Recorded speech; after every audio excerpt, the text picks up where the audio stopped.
Bonjour Monsieur Soral. Avec la disparition programmée du moteur thermique et l'avènement du tout électrique, pour vous, est-ce encore une régression de nos libertés? Et pensez-vous que cette folie va s'arrêter un jour? Voilà. Et encore courage à vous. Effectivement, là, ce dont ce qu'on pointe du doigt, c'est la folie actuelle de ce qu'on appelle l'écologie politique, là, hein. Les écolos que le système pousse en réalité n'ont plus grand-chose à voir avec les écologistes des années 70, on va dire, qui étaient des gens qui souhaitaient justement renouer avec un peu de tradition pour échapper à la fuite en avant de la modernité. Là, on assiste sous le vocable écolo à des dingos qui cumulent toutes les idéologies dingues actuelles de gauche, entre guillemets, enfin de gauche antisociale, hein, le woke, le cancel, le LGBTisme, avec derrière des forces de type Soros, hein, qui les poussent. Et en ce moment, on a un lobby très très puissant dit écolo qui emmerde les mangeurs de viande et puis aussi qui nous force à nous couvrir d'éoliennes, qui ont aussi attaqué l'énergie nucléaire avec des conséquences assez tragiques parce que c'est très inconséquent, c'est-à-dire on détruit des énergies alors qu'on n'a pas les moyens de les remplacer par autre chose, en termes en tout cas d'équivalent quantitatif. Et là, effectivement, le côté lobby écolo anti-moteur à combustion interne, c'est typiquement la conséquence de cette vague de folie. Je vois, on l'a subi en ce moment dans les villes avec l'obligation de rouler à 30 à l'heure, des trucs complètement délirants comme ça, des pistes cyclables partout, les centres-villes fermés aux voitures, qui emmerdent 90% de la population. Et tout ça parce qu'il y a des petits, enfin, ça s'appelle des Khmers verts, quoi, qui imposent leur dictature avec une vision du monde qui est totalement extrémiste et délirante. Et là, c'est l'idée que il faudrait arrêter le moteur à combustion interne. Alors, ça doit se coupler à la fausse théorie du réchauffement climatique, bien sûr, et que la solution serait le tout électrique, alors qu'on a le tout électrique est quelque chose d'absolument pas viable. Déjà, en termes de recyclage des batteries, c'est hyper polluant.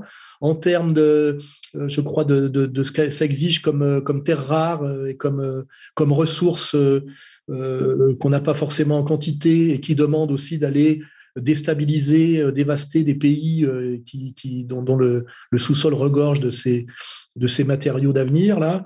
Donc en fait, j'espère qu'à un moment donné, et ça fait partie d'ailleurs de l'analyse globale qu'on fait, que sera mis un terme à cette folie cette folie de la fausse gauche utilisée, je dirais, par la vraie droite, et qui tend sur la question sexuelle avec le LGBTQ, avec la question écolo, avec le réchauffement climatique oui, la question complètement délirante du carbone, et puis aussi avec le vaccinal, parce que ces écolos sont tous en fait quand même pour la thérapie génique, hein, c'est-à-dire qu'ils n'ont rien d'écologiste au sens justement traditionnel et ontologique du terme. Et ils sont en fait, ces gens-là sont une partie du système de domination de plus en plus fou, de plus en plus dictatorial qu'on subit, et comme conséquence actuelle, ça donne ce lobby du tout électrique.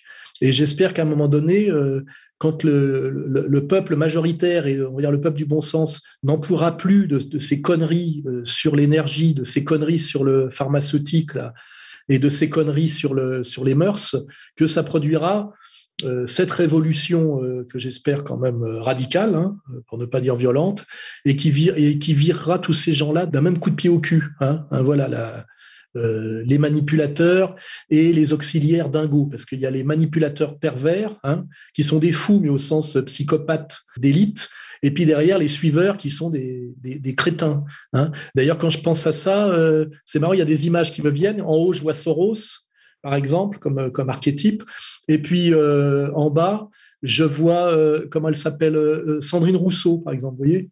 J'espère qu'à un moment donné, les excès délirants qu'incarne Sandrine Rousseau pousseront le peuple quand même à dire que assez, ça suffit. Et ça peut arriver, comme d'ailleurs la révolution dont je parlais tout à l'heure aux États-Unis, tout ça peut arriver en même temps, un grand basculement du monde, ce grand changement de paradigme qui n'est pas celui espéré par nos maîtres de Davos, là, ça peut très bien arriver d'ici 1 an, 2 ans, 3 ans. Je ne pense pas qu'on va pouvoir continuer à déconner comme ça à plein tube et de plus en plus sur les 20 prochaines années. Ça me paraît fonctionnellement impossible. Voilà. Donc, que ces excès, analysons ces excès et ces poussées délirantes comme plutôt des fins de cycle. Hein. Un peu comme à un moment donné, l'URSS était arrivé à un tel niveau de mensonge et d'inefficacité pratique que tout le truc s'est effondré, quoi. S'est effondré sur lui-même. Hein, voilà.